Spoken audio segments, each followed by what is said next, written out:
What if even the Vikings, raiders of monasteries, masters of the axe, once stood still, afraid, not of gods or storms, but of something older, something closer? In the biting silence of Scandinavian whispers once moved faster than warships' warnings, carried not in words, but in fire left burning at village edges. Some believed it was madness, others memory, because not all tribes left behind sagas or stone. Some vanished because they intended to. A longboat drifts past a blackened tree line, its crew hushed. The wind shifts, something's out there.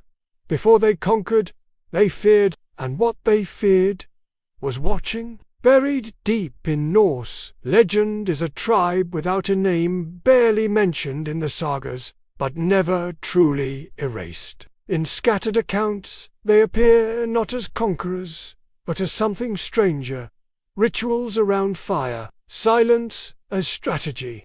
Attacks so swift, survivors questioned their own minds. Anthropologists have found no graves, no permanent settlements, solely burnt earth and tools shaped for silence. Those who faced them remembered through stories passed in fear, not honor, and so they faded not from failure, but by choice. Now, through fragments and folklore, we trace their outline. Tonight, we uncover the shadowed tribe that haunted the north, moves carefully through the dense northern forest, the kind that hasn't changed in 1,000 winters. He's alone, bow in hand, eyes scanning the undergrowth. His breath fogs in the freezing air, curling into the stillness like smoke. Each step is deliberate, crunching lightly over snow layered with old pine needles. The forest offers no welcome, only silence punctuated by the distant creak of ice-laden branches.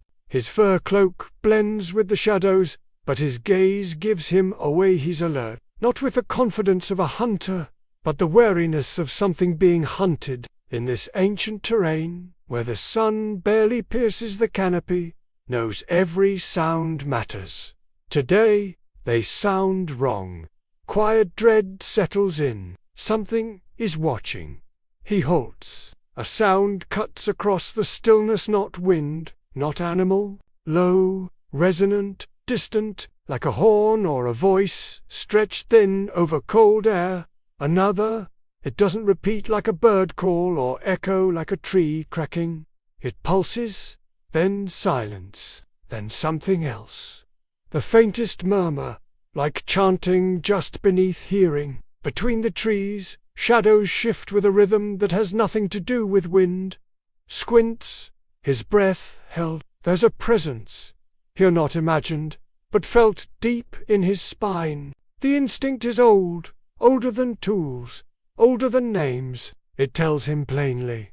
He's no longer alone. What follows is never seen.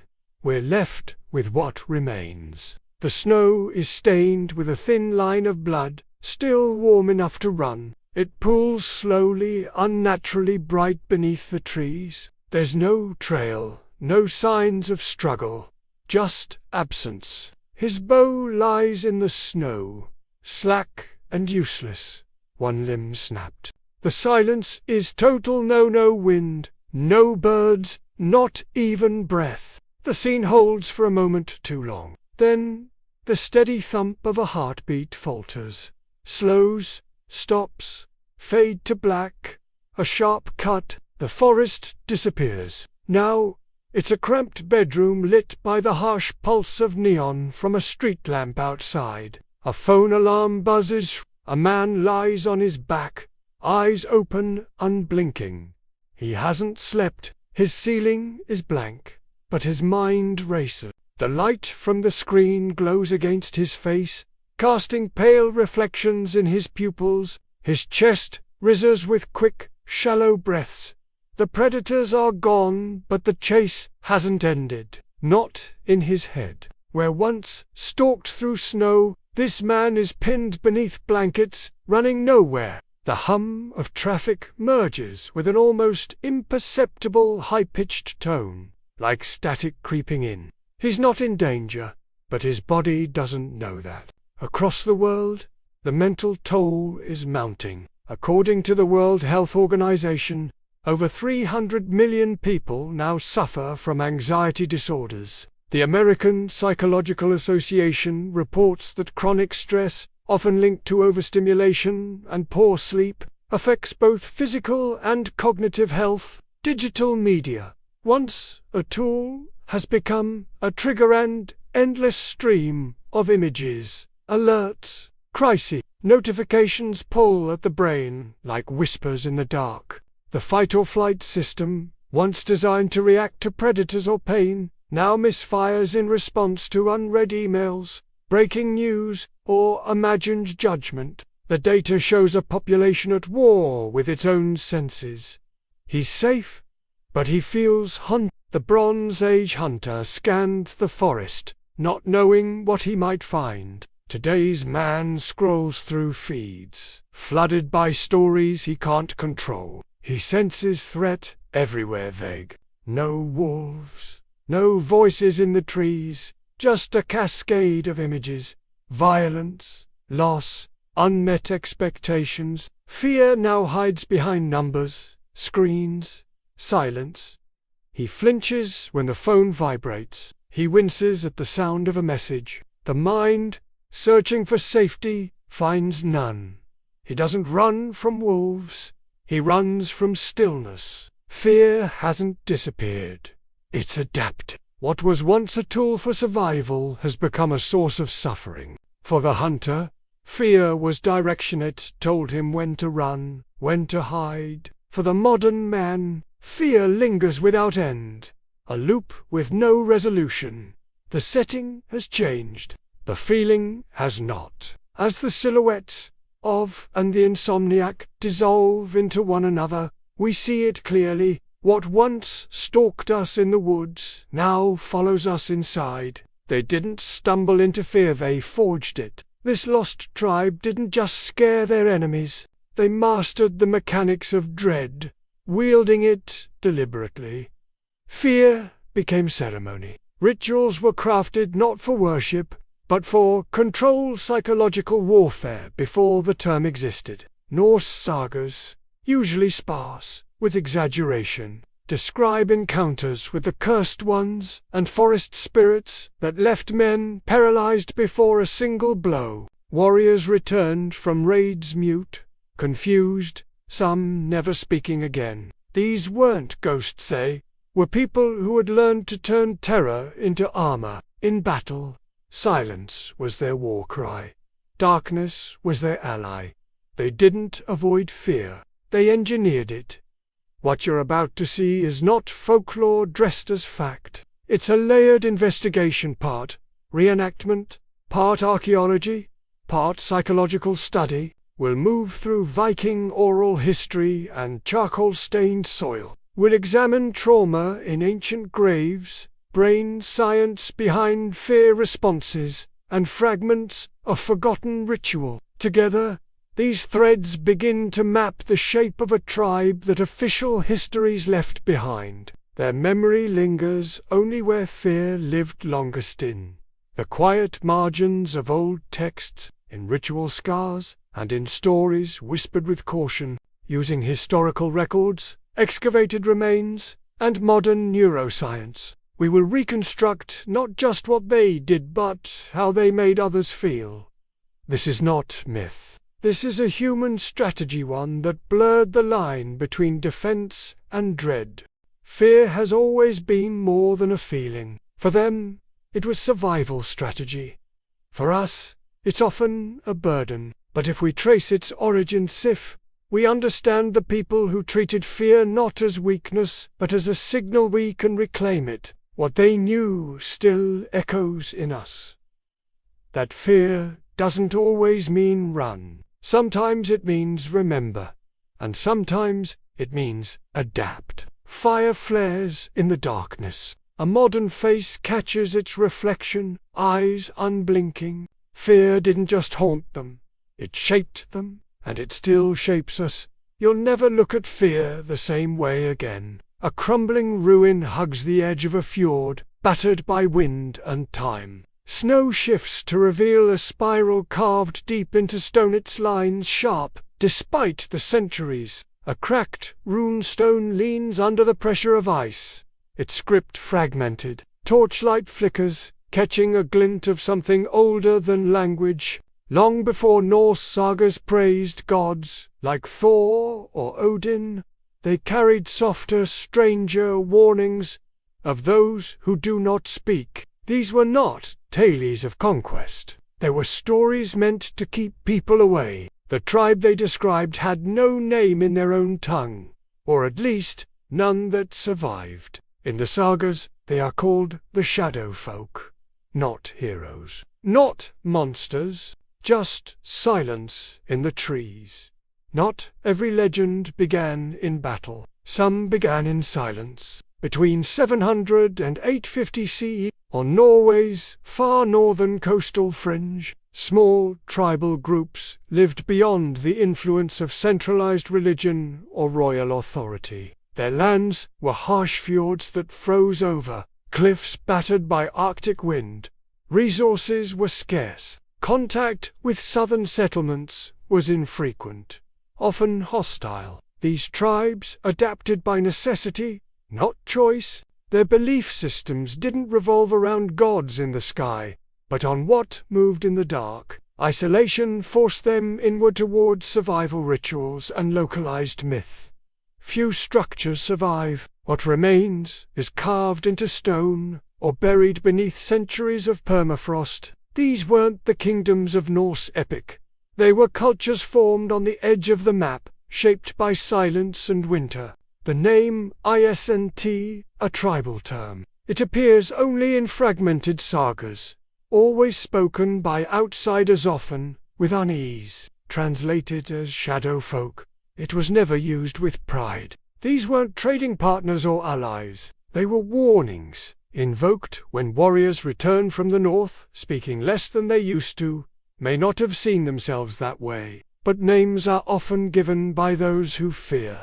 Marginal notes in medieval texts show the terms circled, sometimes scratched out. What matters isn't what they were called, but how their presence lingered. They were remembered by their absence. Recent archaeological digs along the coastal fringe have uncovered evidence, once dismissed as unrelated, but viewed together, a pattern emerges. Pit traps lined not just with sharpened stakes, but with arranged animal bones. Clusters of handprints burned into cave walls, using ash and resin. Charcoal drawings humanoid, but distorted, twisted into wolf-like forms.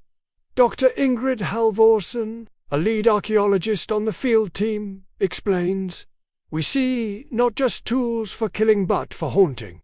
These weren't designed to capture enemies. They were meant to disturb them. The art isn't decorative. It's confrontational. The forest was there. Weapon and fear, their message. Fear wasn't a tactic. It was identity." Professor Lars Nystrom, a cultural anthropologist specializing in early Nordic societies, believes the constructed their entire external image around fear projection. They built rituals not to honor deities, but to manipulate perception. He notes, every object they left in their wake, every arrangement of bones, every painted surface was part of a theater designed to be seen by others. The most chilling finds aren't weapons, but warnings. Deer skulls left in the middle of game trails, their sockets filled with resin that glinted in the dark. These weren't traps. They were symbols. Visual confrontation staged for maximum impact. The science supports this. In human evolution, fear conditioning played a major role in survival. They seem to have instinctively understood this, how specific stimuli can produce a fight-or-flight response, even without visible danger. Sound artifacts found near settlement boundaries include irregular drum fragments and hollowed horns, possibly used to mimic breath patterns or create off-tempo rhythms. These noises, when tested in acoustic labs, produce a stress response in listeners, raising heart rate, disrupting natural circadian rhythms. Today, Similar techniques are used in horror film, sound design, and even crowd control. Fear, when crafted carefully, bypasses logic. It goes straight to the body. In reenactment, fog rolls through a pine forest. A Viking warband marches carefully, blades drawn. One man strays from the path, then vanishes. No shout, no sign of struggle. Just the creak of branches overhead. The others halt. What they see isn't a body but a figure painted in red ochre, hanging motionless from a tree. It's not real, only an effigy, but it stops them cold. It's a psychological ambush. These tactics don't rely on force. They depend on confusion, suggestion, and the fear of the unseen. For the victory didn't always mean confrontation. Sometimes it meant disintegration of cohesion, of will, of mind. Some rituals were even more abstract. Sites show symmetrical arrangements of deer skulls and stones placed to mimic predator eyes, staring outward from trail intersections, as if tracking intruders. This isn't religious iconography. It's early psychological design. Fear, spatially constructed. When compared to Roman psychological warfare, intimidating formations, uniform movements, deafening battle cries, the contrast is stark. Rome overwhelmed with presence, the unsettled with absence. No walls, no phalanx, just symbols. The effect, however, was the same. Enemies left destabilized and unsure. Where they were fighting, the legacy of these tactics outlived the people who used them. In a cave system near Trumsk, torchlight revealed symbols on a wall, 3 distinct runes. When matched to later Norse texts, they translate roughly to shadow, silence, and fear. The style predates the text by at least a century, suggesting that saga authors may have recorded older oral traditions. These weren't just designs, they were messages. They were meant to echo. Dr. Halvorsen notes that what makes this tribe unusual is not how they lived, but how they wanted to be remembered. They seeded nightmares, deliberately making fear itself the artifact. As firelight catches the final rune, it flickers briefly, then disappears back into the dark. Their story may be fractured, but the impact remains. Terror that left fingerprints. Thick smoke coils from a roof hole. Inside the snowbound longhouse, warmth and silence press close. A child shakes a small bone rattle. Its soft clinks barely break the hush. Before this tribe inspired fear, they practiced tenderness. This is not a war camp. It is a home, structured by ritual and memory.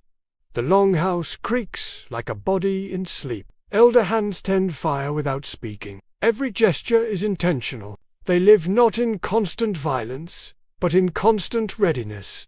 The stillness is not passive.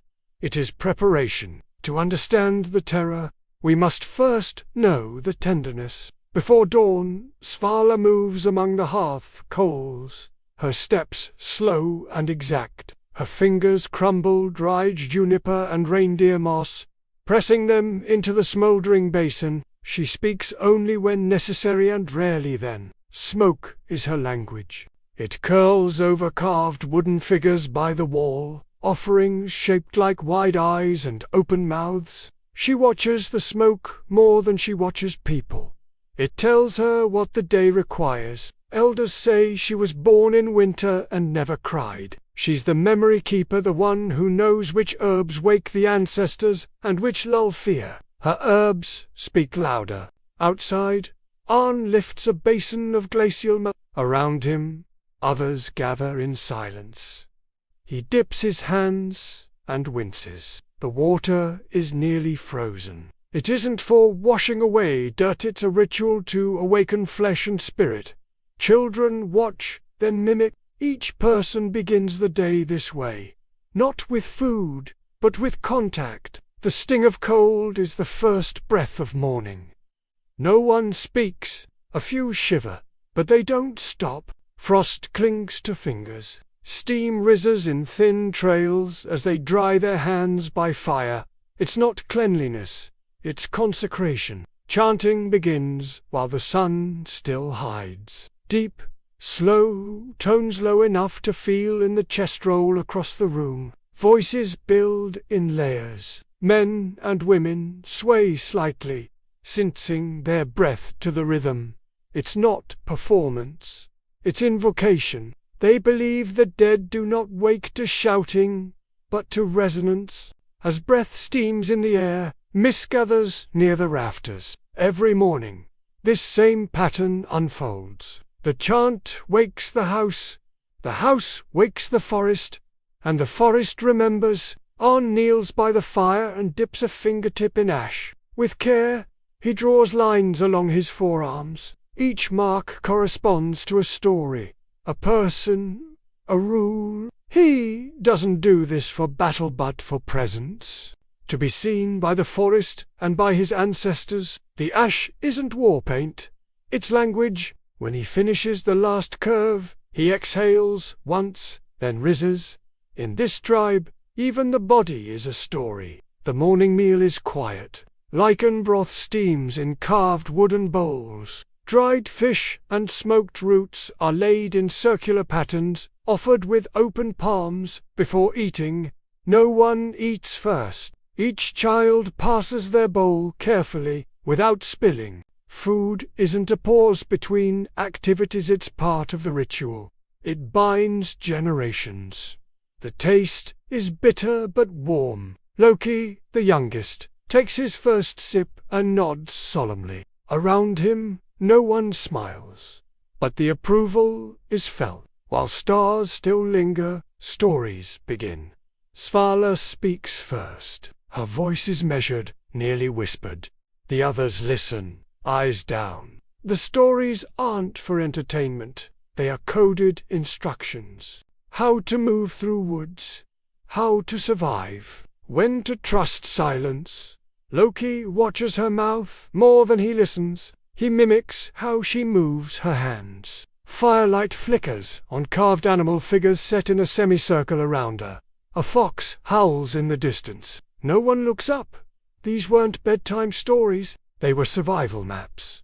By midday, Arn leads a hunting group into the forest. They carry bows, shaped from ash wood, strung with sinew. No metal. Metal echoes. Their feet brush snow, leaving no trail. Loki trails behind, mirroring Arn's exact movements. The lesson is not how to shoot, it's how to vanish. Every breath is timed with movement. Every step avoids branches. Even the animals don't notice them. They do not chase, they wait. Masks go on at the edge of the tree line. Wood, fur, bone, each shaped to resemble a wolf's snarl. Not for scaring prey, but for becoming part of the landscape. The idea is not disguise, but transformation. Loki's mask is too large. Arn adjusts it, his thumb pressing the strap behind the boy's ear. In the distance, a howl breaks through the still air. It's not one of them. But they do not answer. The forest must remain confused. Above them, carrion birds circle. Black shapes spiral against a white sky. This is no coincidence. Svala taught them to read such signs. When birds hover too long in one place, it means something unnatural has entered the forest. Hunters pause. Arn glances upward, then down the ridge. The birds know before the people do. The sky often knew before the ground did. Dusk falls. The torches of Viking scouts bob in the trees like fireflies out of rhythm. What the invaders don't know, the paths ahead are altered. Snow has been subtly reshaped to amplify. Figures have been placed at angles to stretch their shadows. Spala guides, a slow drumbeat. The forest replies with nothing. One Viking turns, then disappears into fog. Another spins, screaming at something unseen. The raiders retreat, never touched. Fear by design. A shape moves just outside the firelight. then vanishes. The tribe doesn't cheer. They gather by the longhouse in silence. Breath clouds the air, mingling with the last of the drum smoke. Loki's mask rests in his lap. His eyes are wide, still processing. Svala leans close and presses a fingertip dipped in ash to his forehead. "What they saw in the dark," she says quietly, "is what we placed there. There is no victory dance, no weapons raised, only the architecture of fear, passed from elder to child." Later, as night deepens, Loki sits alone with a piece of stone. He dips a brush in red ochre and paints slowly, deliberately. A spiral, the mark of the unseen, the mark of memory. Around him, the forest whispers.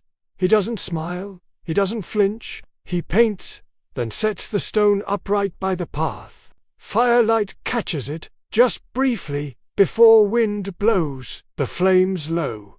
The child becomes the memory. A drum stretches under the tension of wolf hide. A mask stares hollow-eyed from the firelight. Children move in circles, mimicking predators' claws outstretched, footsteps measured, breath held. Their play is deliberate.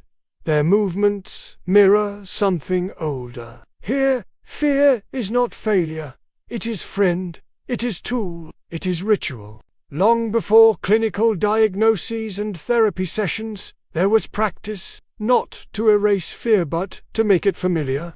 The tribe believed in the old breath, an ancestral presence that passed through wind and waited in silence. It was not a god, nor a spirit with wants. It had no face. It moved in stillness, whispered through shadow, and curled in the cold. Fear was its message, not a curse, but contact. To feel it was to know you were being watched, not hunted, remembered. Masks left outside the longhouse were said to catch the old breath in their carved mouths when the wind shifted. Children bowed their heads. Fear was not failure. It was the breath of the ones before. They spoke of fear as clarity, not confusion. It was a gift from the dead to sharpen the senses of the living. It froze the limbs when movement meant danger. It opened the eyes wider in low light. It slowed the breath so one might hear better. In their worldview, fear made them more themselves, more human, more animal, more aware. A child crossing a clearing alone stops mid-step. Her eyes widen. She listens. She waits. No command is given.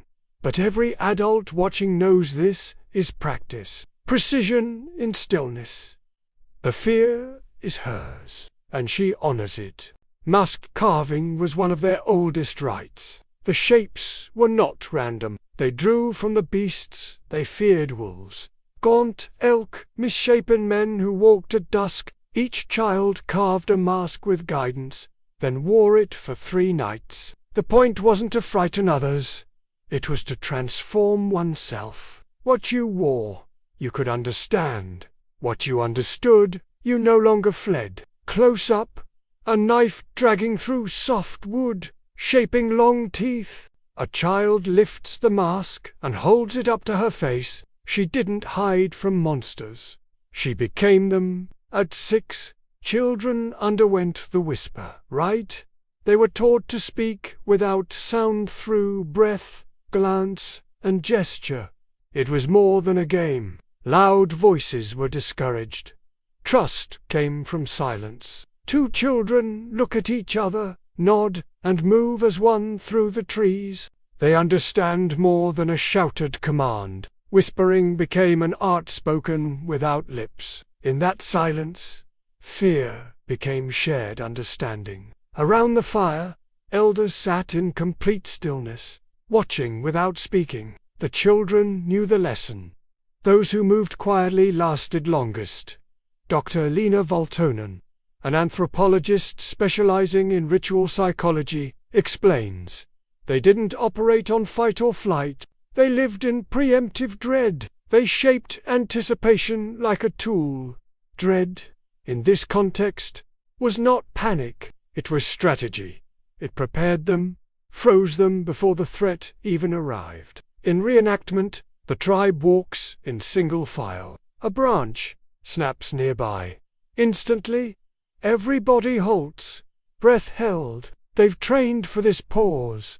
Dread was architecture, not accident. In modern terms, fear often becomes pathology, anxiety. But for this tribe, fear didn't isolate it, unified.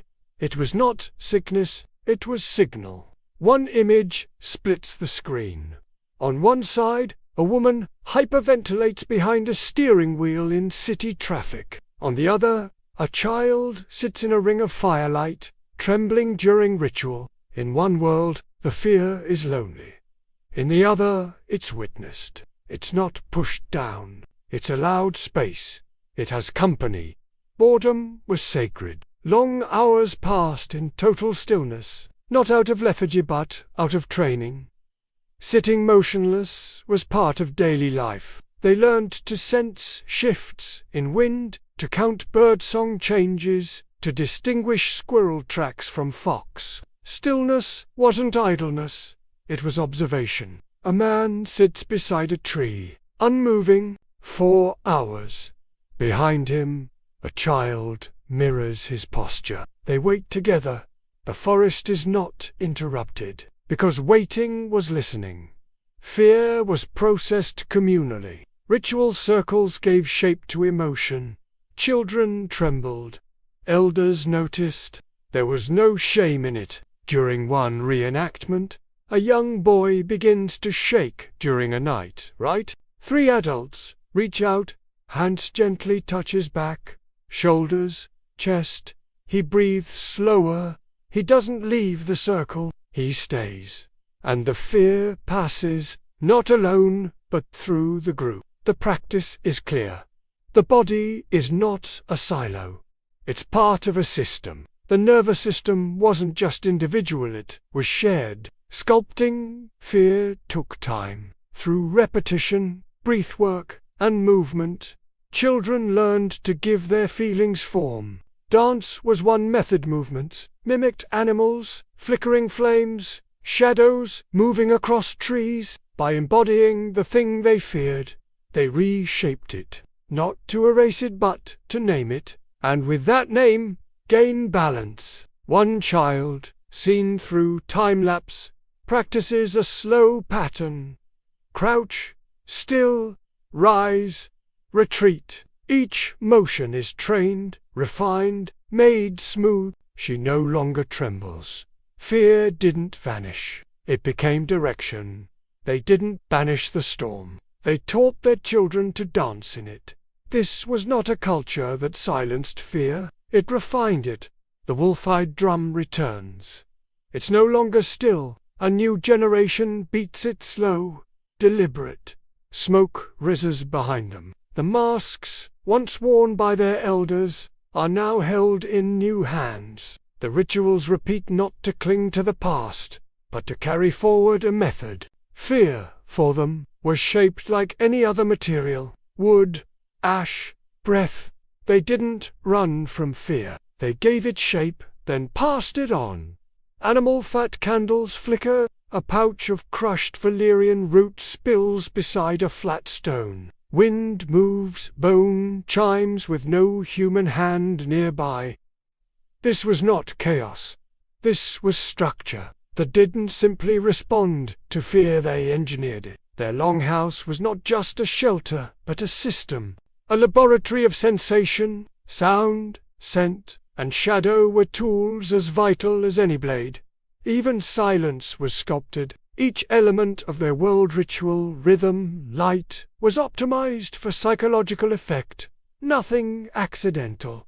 Terror wasn't a symptom. It was a tool set. In the forest's edge, a hollow bone flute sings a note that doesn't quite sit right. It bends unnaturally, just off pitch enough to unsettle. These instruments weren't tuned for melody, but for dissonance. Some were fashioned from deer tibia, others from birds, bored precisely to produce harmonic distortions. Alongside them, drums made from bear stomachs deliver vibrations that settle low in the body. played at a slow tempo.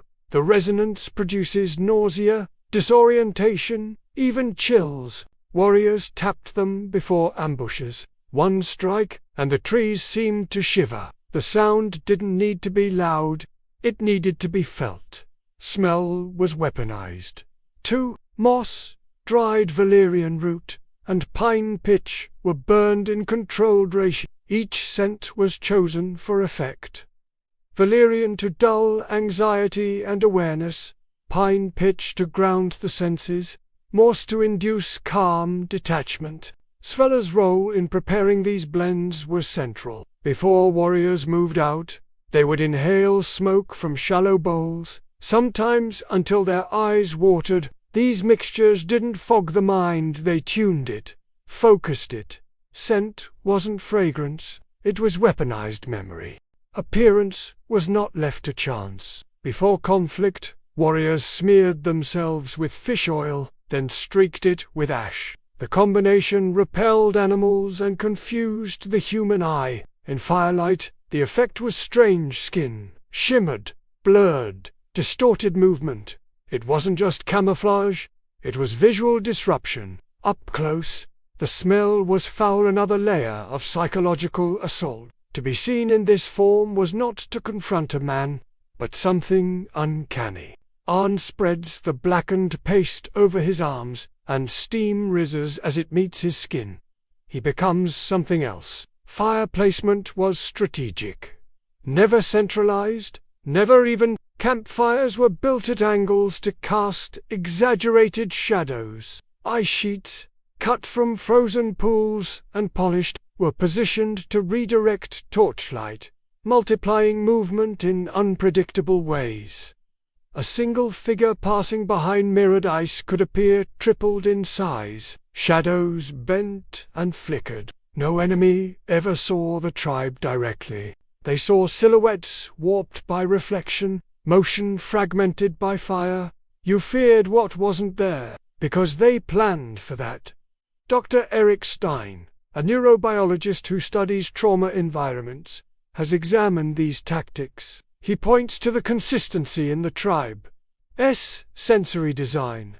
These effects mirror conditions found in PTSD-inducing environments. Dissonant sound, flickering light, unpredictable scent. They overstimulate the nervous system. Using brain imaging and sound he found ancient tonal patterns lit up areas of the amygdala associated with panic and memory. This wasn't mysticism, he explains, it was neurodesign. These methods have modern echoes. In military psychological operations, forces use noise, disinformation, and sensory manipulation to destabilize opponents. Loudspeakers, erratic lighting, even olfactory cues are deployed in conflict zones to break morale without firing a shot. The parallels are striking. Archival footage shows soldiers disoriented by sirens and cut back to a reenactment. A Viking scout flees through a forest where nothing touches him, yet everything moves. Their fear was not imagined, it was manufactured. Chilling parallels. A horror filmmaker, who also consults on cultural psychology, draws the line even closer. In a sit-down interview, he overlays a scene from one of his films with footage of tribal reenactments. He points to the ambient sound. Low subsonic tones, similar to those from the tribe's drums. In horror, what you don't show is more terrifying, he explains. Our best scenes work like there's long shadows, slow beats, silence interrupted just once. The tribe's toolkit is alive in our storytelling. Their silence is now our suspense. These mechanisms aren't limited to cinema or warfare. Cult leaders and demagogues use the same tools: sensory control, repetition, ritual, and isolation. In controlled environments, fear becomes pliable. Leaders chant the same phrases. Lights dim, crowds move in synchrony. The goal is emotional hijacking. They did not pursue power, but their methods mirror those who do. Side by side, we see a cult ritual, a tribal trance, and a political rally, hands raised, bodies swaying, fear redirected. The tools haven't changed, just the targets. And yet, fear wasn't left it was always meant to resolve. At night, after ritual and stillness, the tribe practiced release. In a quiet moment, Loki walks to a sleeping warrior and ties a chime above his head. It's made of bone and red. It rings only when the wind shifts. The sound is soft, but meaningful. It says the world is still moving, that nothing has come, that ancestors are watching. The warrior does not wake. His chest rises slowly in sleep. The candle beside him flickers once, then steadies. Even fear was designed to end, so rest could begin. A phone buzzes, a news ticker scrolls. Global unrest spreads. A man blinks at a screen. He's been watching for hours. His breath is shallow. Notifications pile up. Traffic lights blink in patterns no longer noticed. Blue light reflects off faces in the dark. This isn't chaos. It's the new normal. But at its core, something ancient stirs. The fear hasn't vanished. It's been renamed. Urgency, anxiety, engagement. What once warned us, now traps us. What once united us now keeps us awake at 3 a.m., scrolling. Fear still governs us. Now we call it urgency, anxiety, productivity. In the distant past, fear was a shared resource, ritualized, named, managed together. They didn't push fear away. They prepared for it. They sat in silence before darkened woods. They moved as one. They breathed in rhythm. Today, fear isolates, each of us experiencing it alone, often in silence. A man sits on a couch, eyes glazed, his jaw clenches. No movement, no ritual. On the other side of the screen, a Bronze Age boy listens to a story meant to steady his breath. Same emotion. One held communally, the other endured alone. Scroll by scroll, app by app, emotion is harvested. Algorithms don't invent fear, they respond to it, accelerate it. Emotional spikes hold attention longer. Outrage spreads faster. Doom scrolling mimics the urgency of a predator's approach, but never resolves. It keeps the nervous system alert. Ancient wiring, hijacked by modern signals. TikToks stitched with anger. Comment threads full of shouting. A thumb scrolls endlessly. Static cuts through. Nothing concludes. They don't create fear. They hijack the wiring we've had for millennia. Once, when fear became too heavy, there were systems. A seer to interpret the dream. A ritual circle to discharge unease. A name to give to the formless dread. That infrastructure is gone. Now, we accumulate fears quietly. We stack them without unpacking. There is no sacred space to bring them to. A therapist's waiting room sits empty.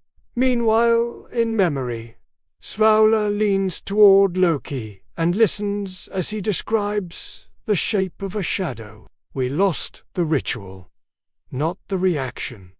The instinct remains. Children still act out their fear, even if the forms are changed. Loki paints spirals, patterns meant to train the eye and breath. A modern child, alone in his room, stares at frantic cartoons, flashing monsters and noise.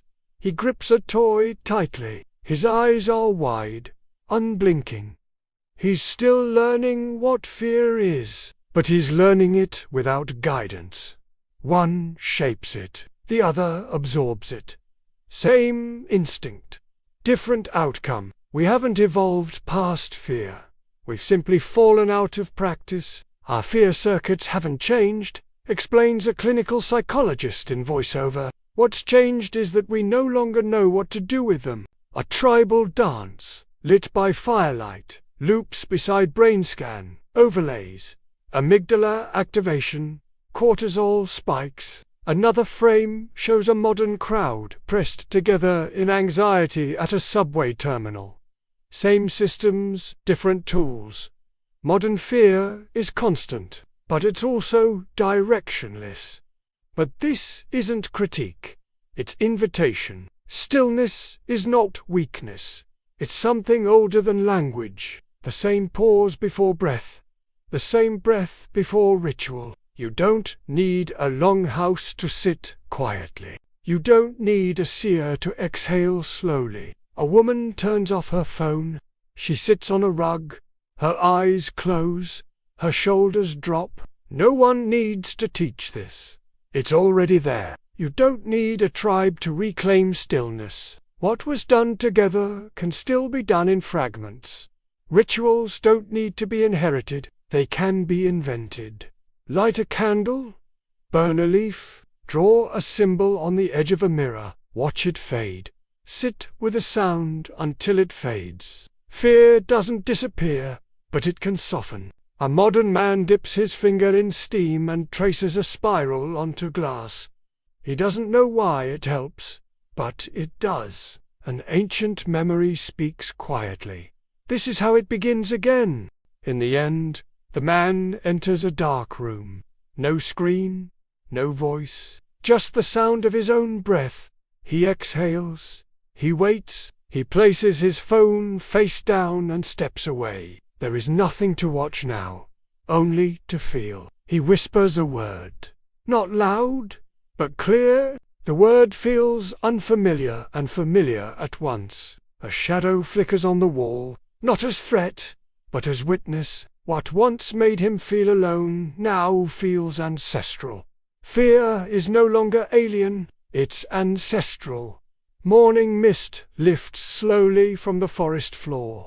The trees no longer press in with menace, they simply stand. Sits where we last saw him, not wounded, not hunted, but awake. His bow rests at his side. He is not listening for footsteps now. He is listening to his own breath. Each inhale catching light in the chilled air. The fear that gripped him in darkness has faded, but it didn't vanish with answers. It changed shape. What we thought was pursuit was presence. There was no enemy in the trees. Only the echo of his own heartbeat, misunderstood. The forest hasn't changed, but something in him has. Sometimes, what we flee is simply ourselves. Breathing elsewhere, a man wakes to light, not noise. The room glows faintly with morning sun. No alarm sounds. No screen lights his face. His hand moves to his chest, not in panic but in recognition. The pulse is steady. The day hasn't begun yet in full, but something has shifted. There is no urgency, no task, no digital call. Just the texture of stillness. Outside, the wind moves a curtain. Inside, breath deepens. This is not a world without fear, but a moment where fear has no command. It exists, but it does not rule, and that, perhaps, is the difference. The fire has gone low, only embers remain. Darkness doesn't close in, it holds. What we call fear may not always be danger. Sometimes it is memory. Sometimes it is the body asking to be heard. There is wisdom in stillness, in choosing not to run, in naming what waits in the shadows. A final breath, a final pause, a flicker of flame, then black.